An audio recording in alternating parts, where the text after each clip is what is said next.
All right. Peace and love, everyone. And welcome back to the Healing Cypher Show. And I'm your host, Queen Tamara. And welcome, everybody, on this moon day. And we are quickly approaching one of my favorite times of the year, which is springtime. And spring officially begins with the spring equinox tomorrow. However, in some cultures, the equinox also marks the new year. So spring is the time of new beginnings, new year. Remember, natural time is a natural calendar system. So calendar systems are based on natural phenomena such as the equinox. So today we're going to be talking about the Taino people of the Caribbean, and they recognize the spring equinox as their new year.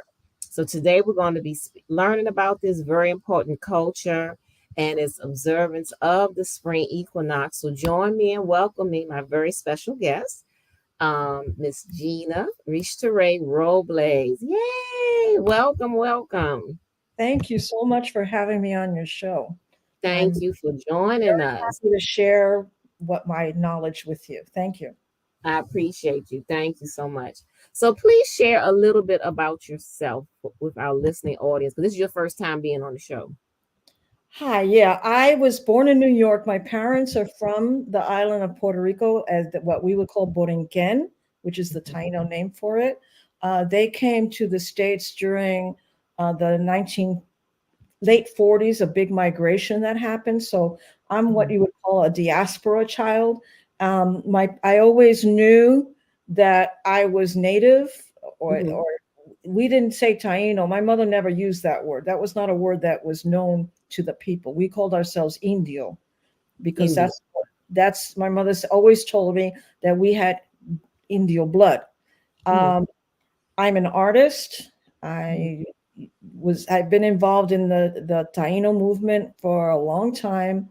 I used to have an organization called Biaraku, which means sacred people of first people of a sacred place, Mhm. where we it was an educational organization. I've Mhm. also been involved with other native groups here in DC area, the Piscataway, Mhm. in California with the Mexica and the Native American Church. And I've been to Mohawk territory and been I've just been involved in a lot of indigenous issues over the years. Oh, Um, wonderful. and again, I'm an artist, and you could see from my work behind me. I thought I'd Mhm. share that with you. A lot of my work is about Taino themes and memories, and some of it's imaginative, and some of it's based on reality, and some of it's based on symbols. Oh, And cool. Okay. Yes. So please tell our listening audience who the Taino people are for those who are unaware, because some people, this term may be unfamiliar to them or they may not be aware of it. okay, the Taino people were what we would call the first people of the Mhm. Caribbean. They're part of Mesoamerica. They Yes. came to the Caribbean islands about 3,000 to 4,000 years ago, and Mhm. they came in waves. They came up through the Orinoco River, which is in um, Venezuela, and they Mhm. literally island hopped. And Mm. then they came up through, and if you look at the map, you'll see there's like a curve of islands that comes up through. Yes. There were two waves. One is the older wave, which got to Cuba. I forgot the Mhm. term that they call them, but then there's another wave that came up through, came again. There's also another group called the Caribs. All of these groups that came Mhm. in are their language is part of the Arawakan language, which is Okay. the original language. Arawak, just as you have a Latin group language, and Mhm. you have French and Spanish and Romanian and Portuguese, those are Romance languages. You have Okay. Arawakan languages as well that are broken up into different sectors because of the separation in time that languages develop on their own. Um, there was trade between the Taino people and the mainland, especially with Florida and Mm. and the Mayans. In fact, one of the explorers, I forgot his name, took a Taino woman with him Mhm. to Mayan country because Okay. they traded with each other. People had this false ideas that people were isolated from each other. They weren't Oh, isolated. It Definitely just took not. a little longer because they went by boats or walked. Hmm. There were no horses or pack animals. That was brought by horses were transportation after the Spanish came, that they brought the Hmm. horses. What else? So Taino also is an interesting word because that was a word that was kind of used by the anthropologists in the 19th century to signify this group of Caribbean native people. Okay. The people themselves, they had every island had its own name. Cuba was a Taino word. Haiti was a is a as a Taino. Well, I'm using Taino because that's what we're all used to. But the people Yes. from Cuba did not call themselves Taino. They didn't even call themselves Indio. They call them Cubano, Yeah. Cubanex, like that. Okay. The people from where my family's from, Borinquen, we called Hmm. ourselves Boricua. That said, oh, you come from the island of Borinquen. Hmm. Quisqueya would be Dominican Republic, that half of it. Hmm. Another big one is like you could think of the island names as I mentioned earlier. They there are some islands that the name didn't change. Bimini is one island that the name didn't change. Okay. There's a few others I forgot them, Maybe but Bahamas. The Bahamas, is Bahamas that is one? another island that again the name didn't get changed. Some names did Okay. change, like St. Thomas, Yes. St. Croix, Right. Dominican Republic. Cuba's didn't change. Cuba was always Cuba. That's Mm. the native name for Cuba was always Cuba.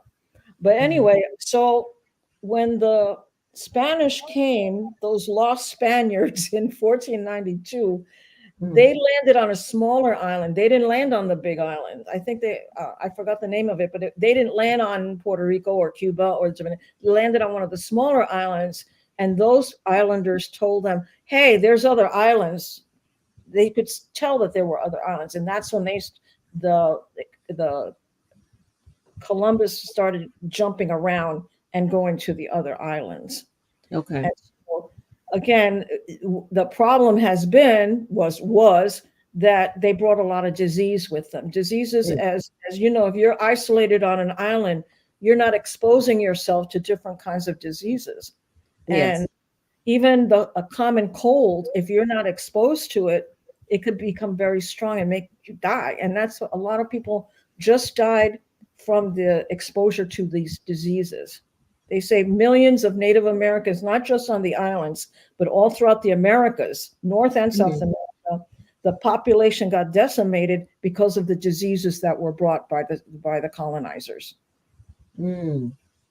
Um, Interesting. some people think that I'm jumping to the question about that dinos are extinct. That is a lie. Mhm. Just like That's anything, what they told us in school. If in history books, that the Taino people were extinct, that they all passed away from the Spanish or conquest or the other, the other. I think some of the islands were colonized by the French or the British or whatever, but they always pushed that narrative well, that it's a they. useful narrative. Number one, and I'll tell you why it's a useful narrative. Mhm. It's a useful narrative because it says nobody was here; they all died, so we can take the land and do whatever we want. That's the big Exactly. use of that. The thing that did disappear was the systems of government that they had. There Mm. were hierarchies, there were leaders, there were Mhm. villages. The colonizers mainly got rid of the men. Mm. So the way that the Taino survived is through the women, and Mhm. that's how it was a study was done back in the early 80s. I forgot when, before DNA became big, and he showed that this survival through the female line, and so it's a matriarchal thing now. Mm. It always was kind of matriarchal. It depends on the tribe. What if your mother was this, then you're this, and some tribes don't care, and some tribes say that it's your father. It just depends on the tribe. But Oh, I see. for the Tainos, it's your mother, and Mhm. so there's an unbroken line. The Spanish also, they were lonely men, and so who did they take as women? They didn't bring women. The Spanish, when they went to the islands and in their conquest, they did not bring women. Okay. So who were they hanging out with? They raped or got somebody to go with them voluntarily, but mostly it was rape. To That's how the Taino people survived. Okay. I had a friend who said we survived in the belly of the beast. Mm. Again, Hmm. there's traditions, there's things that people might not think of as native, but are native traditions. Yes. Yes. Okay, so Mhm. I I think That that's was a very interesting. broad No, look. that was a good answer. It made me think of something, and then I forgot the question I was going to ask. Oh, you mentioned there were different villages or chieftains on the island. So were they a and systems of government? So were they a matriarchal governing culture, or like I know they had female chiefs, but did Yes, they or caciques? How was the government structured? Do you know? from what I understand, it was called a casigasco. So let's say, and it was an interesting way the way the chiefs were selected. No. Normally, well, let's put it this way: if you were a chief, your son didn't become a chief. Your Mhm. sister's son became the chief because that's the line Oh, that had to be proven. oh, okay. So it was due to female the line. The chiefs, the men were and they had women chiefs. Anacaona being one of the most famous ones, but Mhm. there were Yuisa was another famous female chief in the island of Borinquen. There were female chiefs, and women were not as subjugated as the Spanish and English women were at the time, and for a long time were. Women had rights to property. Women could get divorced. Women could be a chief. So it was a very different social structure from what the Europeans were used to. They didn't get it. Mhm. Yeah. Hmm. Yeah, I think in a lot of ancient indigenous cultures, they had women had a more of an active role in Yes. decision making and selecting leaders. So, And for example, if the chief's nephew, who now is a chief because he's a nephew, if he was lousy, the women could kick him out. There mhm, was a council of grandmothers who would say, you know what, you're not doing a good job. Or if that chief died and there were no heirs, they would help pick a new one. The okay, word cacique is a Taino word, and that's now a Spanish word because the word for chief in Spanish is jefe, but Hefe. but the word cacique is means leader. Mhm. Jefe just means boss, but it does mean chief as well. So the Spanish use that word now. It became a word in Spanish, and Oh, okay. that's how Taino language did survive at some level. There are Mhm. many words that people think of as Spanish that are not Spanish. There are many words Mm. in English that people think are English that are not English but are Taino words. I'll give you a great example. Yes, Hamaca, please. a Uh-huh. hammock. The hammock. Yes. Hamaca is a Taino word. Mhm. Another word, and it depends on who got the language, who was closer or whatever. Huracan, hurricane, was a Mayan word and a Taino word. And so that Mhm. we get hurricane from that. Yes. Tobacco, tabac, is a Taino word because Oh, that's where they yes. found it. So again, even though the language doesn't exist completely with a defined grammar, Mhm. it's been worked on for years and years and years. It does exist in the sense that the closest that you'll get to hearing it is Spanish as it's spoken in the Caribbean. Okay. Yes, I heard That's the word barbecue too came from the Taino barbecue, barbacoa. language. In Spanish is a direct Taino word. Coa means the stick that you use to dig in the ground. You Mhm. know, hurricane, barbacoa. There's canoe, canoa, Canoe. Yeah. another one. That again, it becomes a word that becomes a generic word. But again, we've got after hundreds of years, people forgot. Oh yeah, this was originally a Taino word. Originally, it was a Iroquoian word or whatever. They just translate. Another word is maize, which is corn. Mhm. Which in English they say maize. They Yeah. don't say that's the proper word to say corn, but that's not how they say corn in Mexico Right. because that's a So different indigenous group. so maize, the word maize came from Taino too. I didn't know that. Yes, yes. Okay. Yeah, I know maize. that's a more popular word for corn because I know when you talk to other people, they always say maize or maize is corn. It depends because some countries say elote. Some people say in Peru they say choclo. So Oh, okay. it just depends on where you land in the South Hmm. America and who is the dominant language group and Okay. how much Okay. influence the Spanish and through the Spanish the Taino words have had influence.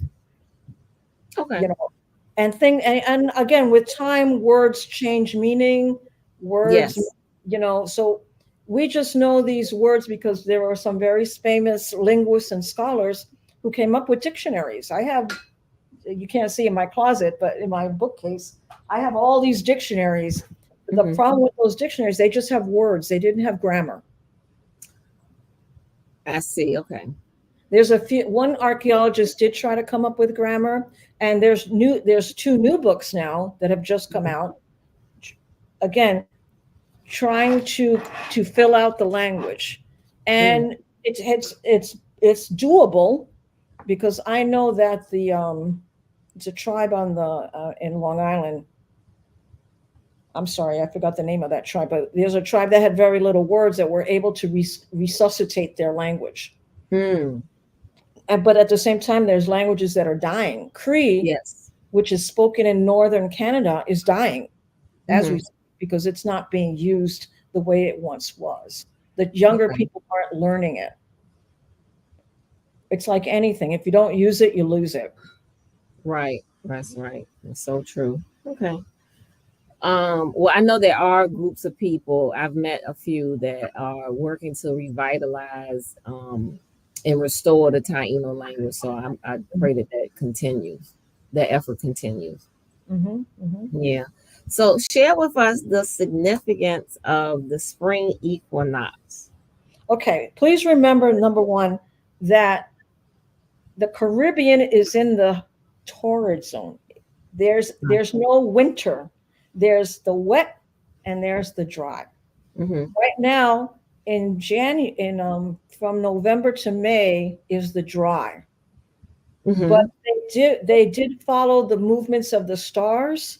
A Mm-hmm. lot of the ancient artifacts, they're not plazas, it's a ancient stone structures are oriented to stars. So they watch the stars. They Yes. know they the stars. And so for terms of planting, in terms of planning the year, you had to know when things happened. Mm-hmm. The equinox in the spring is the time of rebirth. The days start to get longer. Even in the Caribbean, the days get a little bit longer. Mm-hmm. It's a little bit warmer than in January. It's still kind of, January is a lot colder than July in the Caribbean. I don't know if you've ever been there, but it is a big difference between the January sunny day and a, how do you say, an August sunny day or a July sunny day. Anyway, Okay. so they considered this time of year as the beginning of the new year. Mm-hmm. And I was going to tell you that not just Native people on this side of the world, the Romans considered March the beginning of the year. That did not change Mm-hmm. until they got Christianized. Mm-hmm. Then it changed to be January. Mm. But, a lot of culture in the world look at the spring equinox and say, hey, or the autumn equinox, it's flipped. Right now, Mm-hmm. South America's going through their autumn and we're going through the spring. They look at those celestial events and say, hey, we have to pay attention to this stuff. This is Absolutely. that it's going to affect the animals, it's going to affect the plants, it's going to affect our food stores. So we have to pay attention to what is happening in the stars because those things are much more consistent than everyday weather on the planet. This is true. Okay. Why is it sacred? Well, anything that has to do with life and rebirth is sacred. Mm-hmm. Anything that has to do with, I guess, the future of a people Mm-hmm. is sacred. We still celebrate the spring equinox in a Christian way. You celebrate Easter. Easter is part of spring equinox. Okay. You have to think of it in terms of those ways. A lot of the calendar systems around the world, again, they don't start on January 1. The Chinese calendar Exactly. a good example. The Muslim calendar is another good example. They don't start January 1. They have their own calendars. Mm-hmm. But we as a world have kind of agreed, okay, we're going to kind of settle on this calendar here. Yeah, the Gregorian one. But there are many calendars, and some of them, their New Year's in the fall, like you mentioned, the equinox around that time, and then some of them, their New Year is in the spring. And some of them depend on the moon, because some of them are Chinese lunar or calendars, July. It's different times, right? But Because they all observed a celestial event, right, that marks their New Year. So, Mm-hmm. and when you mentioned the sacredness of it, spring to me, spring is my favorite season, because I like to see the flowers blooming and just how everything seems to come alive, and the newness, the freshness. You start to hear the birds outside. Well, here where we live is in the winter you don't hear only certain birds, and then all of a sudden the spring is like all this bird activity, which marks the beginning of spring. So that's another thing is you have the migrations of birds. Right. People don't know this, that in the Caribbean, the red-tailed hawk is a migrating bird. Oh, I didn't know that. Okay. Yeah, it migrates from north to south to the Caribbean. It goes back and forth. Oh. So there's the turtles are migrating animals. There's a lot of animals return at a certain time of year, and you have to say, "Oh, we eat turtles," because I did eat turtles. We eat turtles. Let's make sure that we're ready for when these turtles come back. Yeah, okay. We eat turtle eggs, so we're not going to kill them all, but we're going to eat some turtle eggs this year. So it was a way of marking the events of the year in a more precise way. Because you didn't want to wait around till the birds arrived. You said, "Oh, the birds are coming.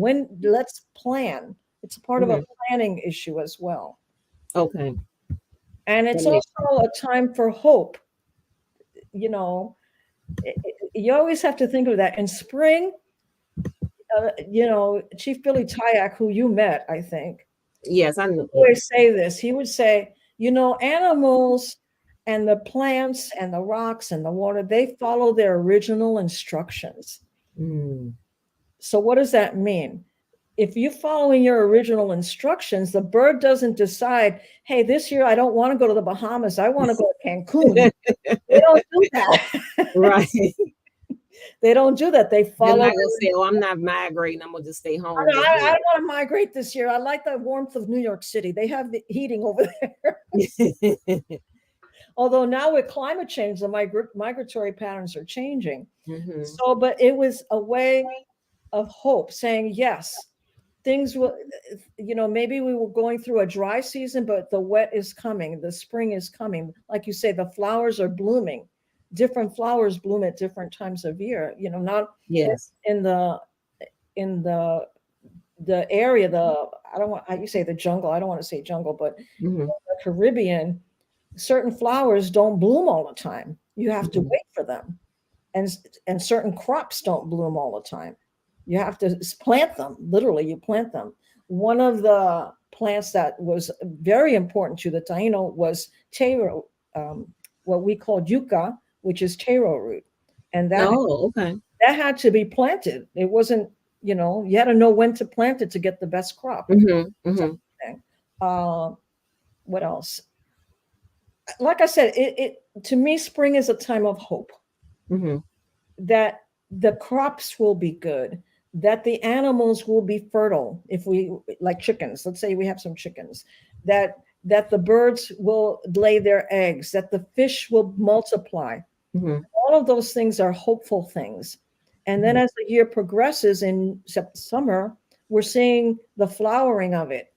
Oh, now we're seeing the abundance, but in the fall, we harvest that abundance. And we're also getting ready because we know the winter's coming. In the Caribbean, from May through November, which is it's hurricane season. So you have to also think, okay, we have to prepare and know that hurricanes might come. Back then they could tell some ways, but they didn't have as much accuracy as they do now. But they knew things were coming. They could tell. If you live in an island and the water turns a funky color, hey, there's something happening out there. Right.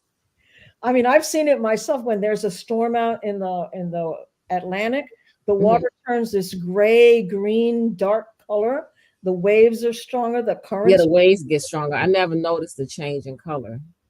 Well, one year I was there when in January, and the waves were really like, oh my God, this is crazy because of the storms. So you have to really think that people were much more in tune with nature Yes. than we are.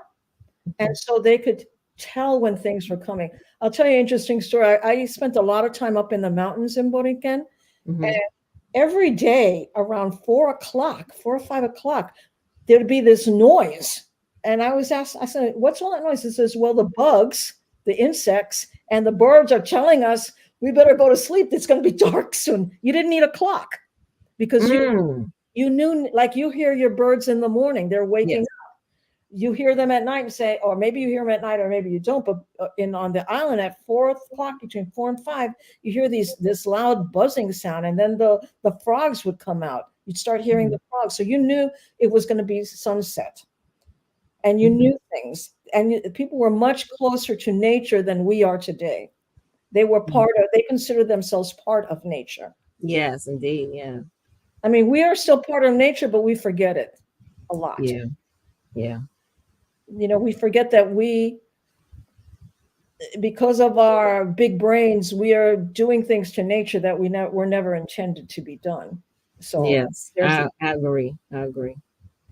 And it's now that we're having this conversation, also just make me think about the contributions of indigenous people, especially the Taino, and all the foods that we eat that come from the Caribbean, like you mentioned taro and maize, and the different fruits, that we eat that come from there. Pineapple is a great example. Pineapple is not Hawaiian. Okay. It is not Hawaiian.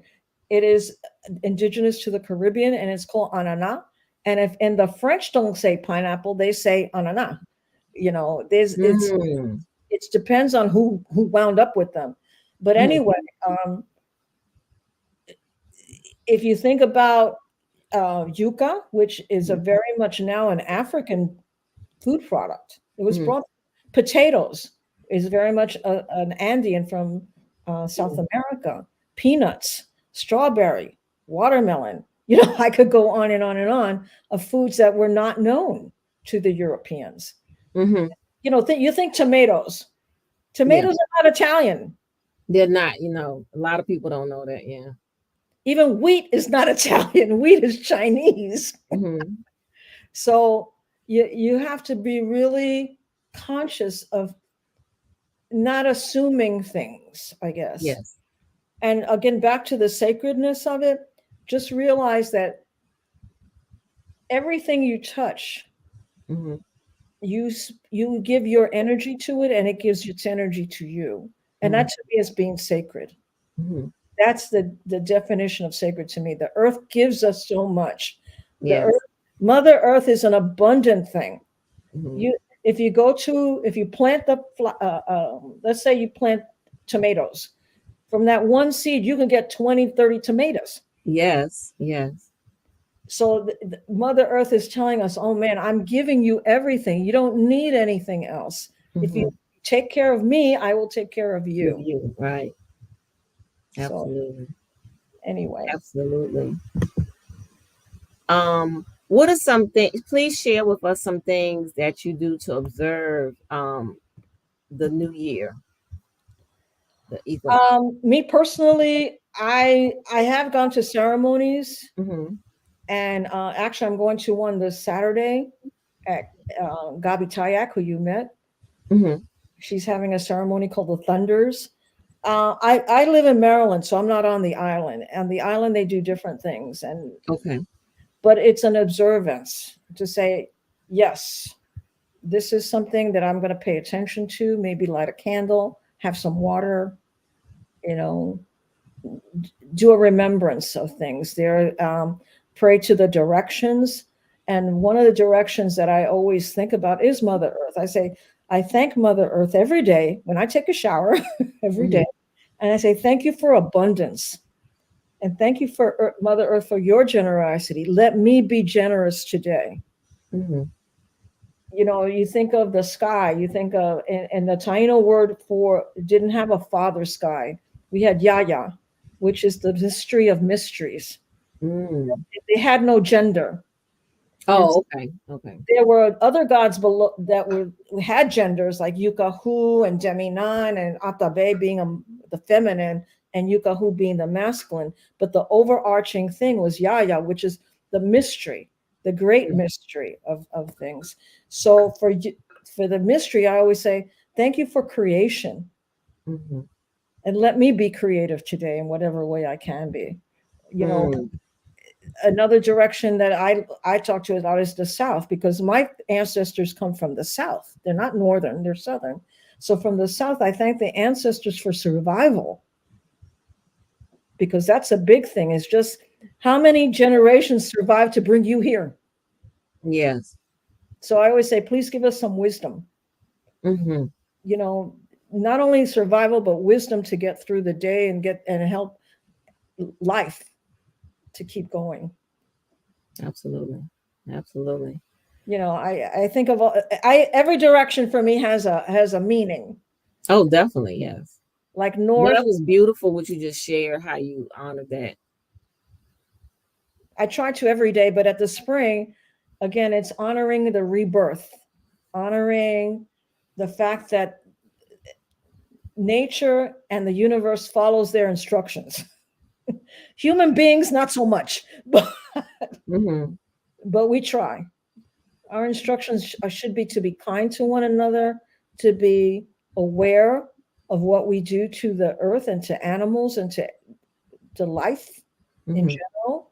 general. What does that mean? Even a small act of picking up a piece of garbage is honoring Mother Mm-hmm. Earth. It can become a sacred act. If you say, you know what, I don't need to throw this on the ground and forget about it. Let me take care of it.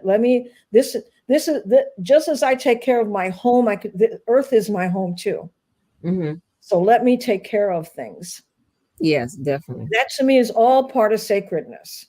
All of that. Mm-hmm. Okay. Now many people have been erroneously been taught that the Taino are extinct. That's part of the paper genocide that has gone on, and how does celebrating ceremonies like the New Year help affirm? I think you kind of mentioned this already, but how does it help affirm your culture, your history, and your ancestral connection? Well, let's go to the thing of extinction. Hmm. I think I mentioned to you earlier before we talked that to say something is extinct benefits the person who's saying it's extinct, Correct. be it a colonizer or a hunter or whatever. If a colonizer says a people is no longer are here, they have carte blanche or free reign to do whatever they want, because there's nobody there to say, hey, we were here first, or let's wow, who's that, the little baby? Yes, he just barged in the room. He knows we're Well, talking about the everybody on the future. live sees him now, but He knows we're talking about the future because he is the future too. Thank well, you. we're not live. Can you come back later? And of course, he's not. Okay. Okay, Um, so go ahead. okay. What's his name? Kamar. Come on. Let. I don't know. He calls you grandma or Nana. Not yet, no. He let the queen talk. Anyway, let's talk about the extinction thing. That it was in the interest of the Spanish to say that the Taino were no longer around, so that they had carte blanche to take whatever they wanted. But two things to remember. Number one, what did not survive was the political structure of the indigenous people of the Caribbean. That did not survive. That was by force taken from them by a superior technology. Let's just be honest. They didn't have guns, they had other weapons, and they did their best. There are many rebellions that you don't learn about. Guarionne is a big one. Atabei is another big. There are names that you don't never hear about, but there were rebellions. Enriquillo is another one who who fought long and hard for survival. But again, between the disease and the technology, the social structure disappeared to some extent. It just was not survivable with the onslaught of the Spanish colonization, and French too, and English colonization. That onslaught affected all of the Americas, North, Central, and South America. Having said that, the Spanish in particular did not bring women. Mm-hmm. They just didn't. So, okay, you have men who Mm-hmm. like women, and so stuff happened. Yes. There were some women, and this was a John in particular, who said, "Well, I want to be with the person." Oh, he's adorable. Every time he comes in here, he screams. Excuse me. There were some women who said, "I want to be with the powerful man." Mm-hmm. There were some women who were raped. In fact, there are stories of women who were raped, who wound up pregnant and would they would commit suicide in the water. They would just fling themselves back because they didn't want those babies. But again, survival is an important thing, and that's how the matriarchal line of the Taino still exists at different levels, but it still exists. The language still exists, not in the same way, but there are parts of it that are strong. The foods still exist. Place names still exist. The people still exist. What do I mean by that? There are people who can, up until I think the late 1800s, there was a category for Indio. That category got eliminated.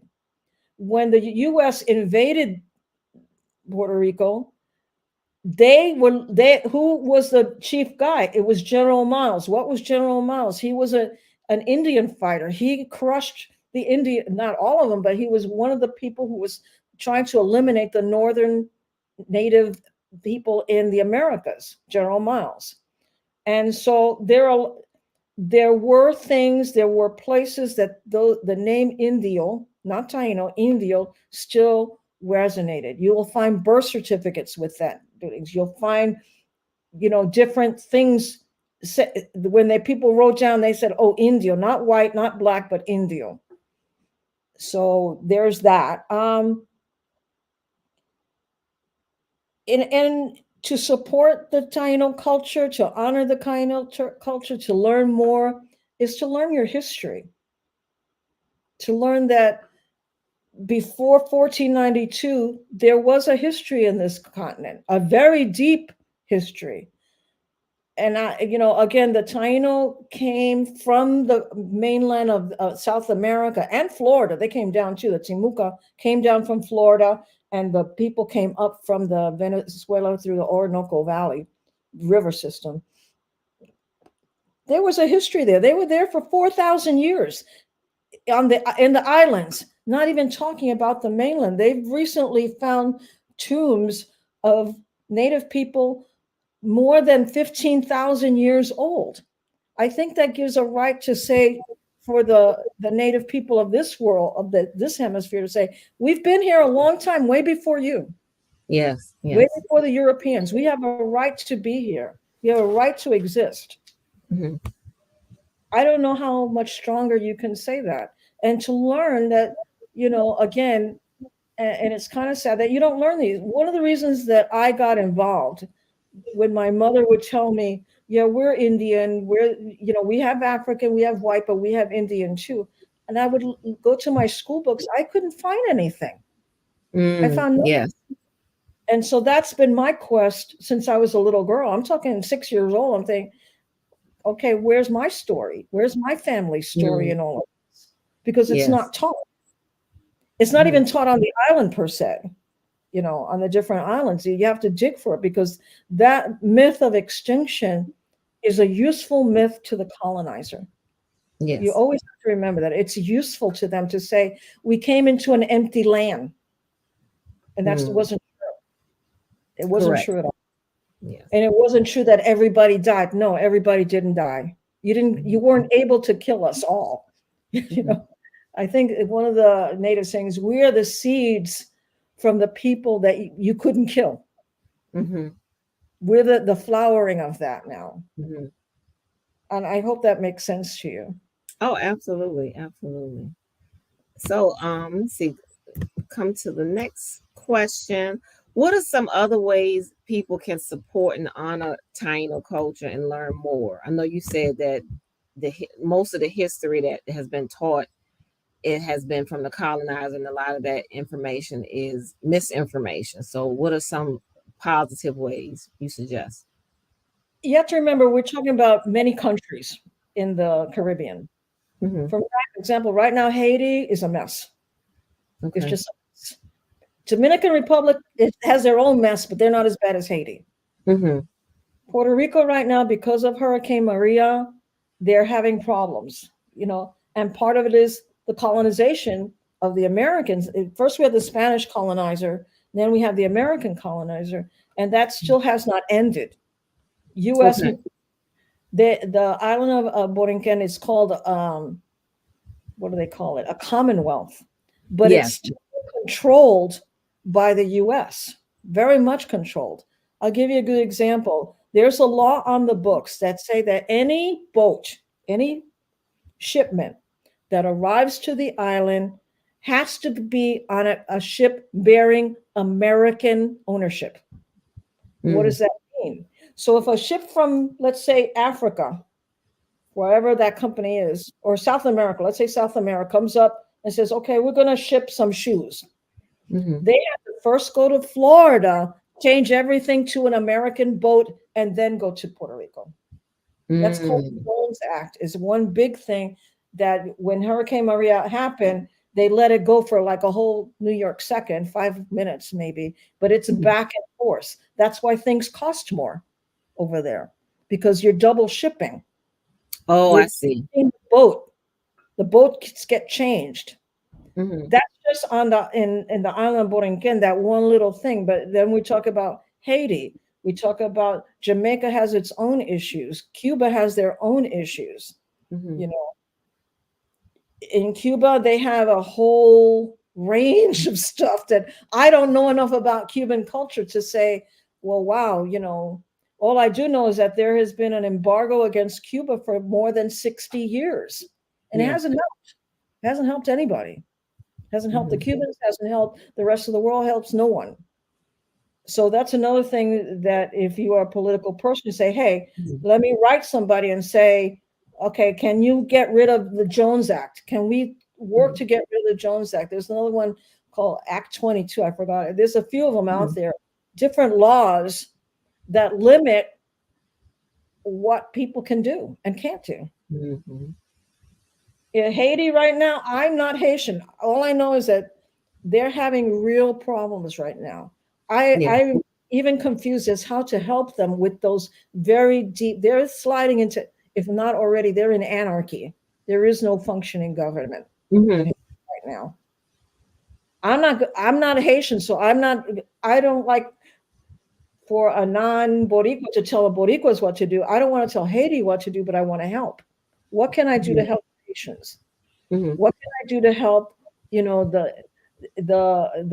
Another group is the Caribs in Dominica, that they Hmm. suffered a lot during the Hurricane Maria. Nobody mentions them at all anymore, Right. and they're not Taino, but they're part of the indigenous uh, world, you could say, of the Caribbean. Diaspora. Yeah. Another one is the I'm trying. They're in Guyana, not in Guyana. They're in Honduras. The Garifuna. The Hmm. Garifuna are another native group that mixed with the African slaves and came up with a new culture called Garifuna culture. But Hmm. why did that culture wind up in Honduras? Because there were the people that were in that island, St. Vincent's, I think it was the island. I don't remember exactly. There were like 3,000 of them back in the 1700s, and the British said, "We're going to kill all of you unless you get off the island." Mm. We're going to do man. They said it. They're going to do it. So that's how the Oh my Garifuna goodness. wound up in Honduras, because they had to leave. They had to leave the Caribbean. Again, Mm. learning your history, you start to understand why things the way they are today. Why Yes. Yes. why is this the way it is? Why are these people protesting? Why are these people upset? It's all historical. And you know, there's a saying, the children suffer from the.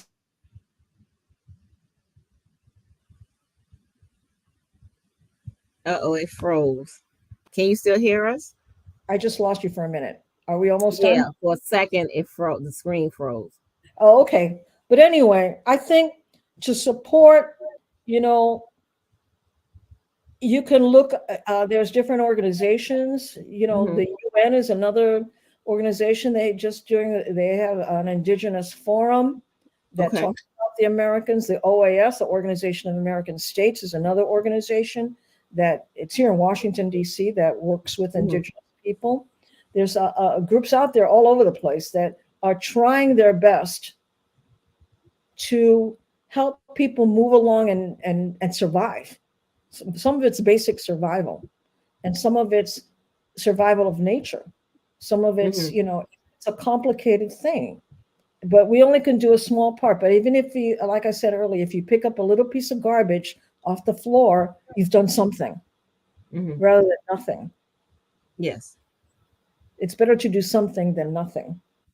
Yes. Yes. Definitely better do something than nothing. Yeah. Can you share with us the contact information? I guess we kind of just did share some, but people who do want to get involved or learn more, I know there are some agencies out there that are teaching and educating the public about the Taino people, like the different Bohios. There's some in look, some of them based in New York and New Jersey and some other states. Can you share like some contact information how they can get? Well, I'm involved with the bohioatabei. Mhm. I have to look up we have a blog, and we're on, is the main place where you can get some information. The What blog. Okay. I can give that to you, and I have to look it up because it's a long thing. No, that's fine. You can give it to me later and I can post it Okay, down I'll below in this give video. that to you later, where you can get a lot of information.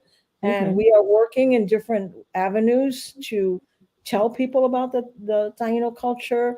For the past few years, wow, it's been a while. We've had something called the Children's Areto, and Areto is Mhm. like a celebration and a powwow. And Okay. so we felt that the only way to change things is to talk to the children, to the next generation, because we're already old. We already know stuff that what we're going to know. It takes a lot, but a child, they're open to Mhm. learning things or being involved in things. So that's why we did the Children's Areto.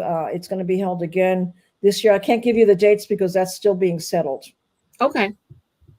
I know Yes. there's going to be one in New York and one on the island in Puerto Rico, Borinquen. Where can.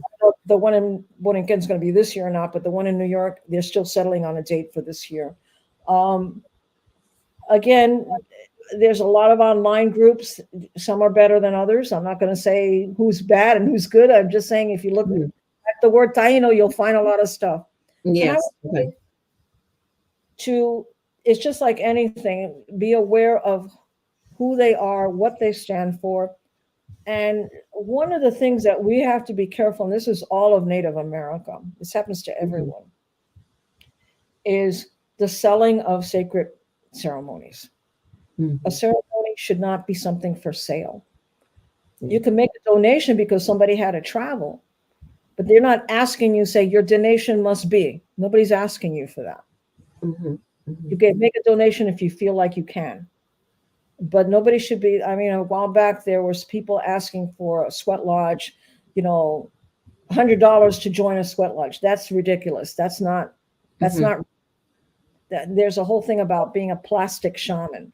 And so you have to Yes. be on the lookout for that. You do have to be and that's in any cultural group. You have to be on the lookout Yes.